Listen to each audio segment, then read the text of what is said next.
Where does America stand during this ongoing financial volatility when it comes to retirement preparedness? Well, here to tell us how people can quickly figure out where they stand and what they need to do is Rita Asaf, Vice President of Retirement Products at Fidelity Investments. Thank you so much for being here, Rita.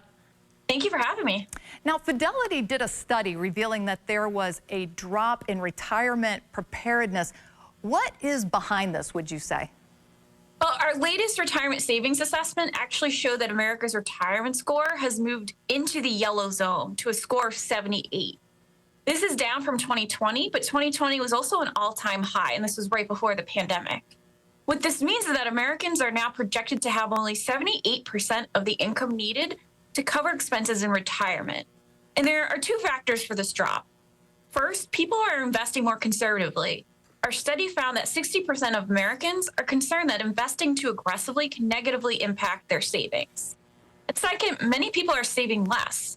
Even though Americans have more money saved since 2020, the amount they're regularly contributing has declined, with the biggest drop coming from millennials. And if you just look at the events of the last couple of years, you can see why people are just feeling uneasy about their long-term financial outlook. Yeah, absolutely. It's kind of scary. Regardless of the age, how do you determine what you'll need for retirement? Fidelity has a rule of thumb to help you in terms of what you should aim for to save. In general, try and save 10 times your income by age 67. And we know this can be intimidating, but it's really important to start saving early. So how do you get there? Fidelity recommends saving 15% of your pre-tax income each year, which also includes your company match if you have access to a 401k. And we know that can seem like a lot these days, but even increasing your contributions by 1% each year to get to that 15% can make a big difference. And here's why this matters. Our study found that 50% of Americans aren't able to afford to pay for basic expenses in retirement, let alone their retirement dreams. But the good news is it's never too late to start planning. A plan is much easier than you think. For some, it may simply mean setting up a goal for how much you should be saving and which accounts to put those savings into. Now, do you have any tips to help improve the chances of retiring with enough? I know there's so many things that contribute to this. What would you say about that?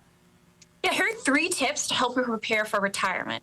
First, save as much as you can, but if you can't save all that much, we would still say recommend that 15% of your income each year, or at least trying to get to that over the next couple of years. Second, make your money work for you. And what that means is making sure you have the right investment mix of stocks, bonds, and cash based on how far you are from retirement and how comfortable you are with risk. And lastly, reevaluate your retirement plan. If you're able to, waiting longer has its advantages, including more time to build savings and increase Social Security payments. And for some, this may not mean necessarily full-time working later. It could actually mean working part-time or making money off of hobbies. All this to help you from tapping into your retirement savings earlier. But we also know this may not be an option for some people. In that case, it might make sense to really look at your plan to see and look at your expenses in retirement where you might be able to make some cuts. And where can people go for more information?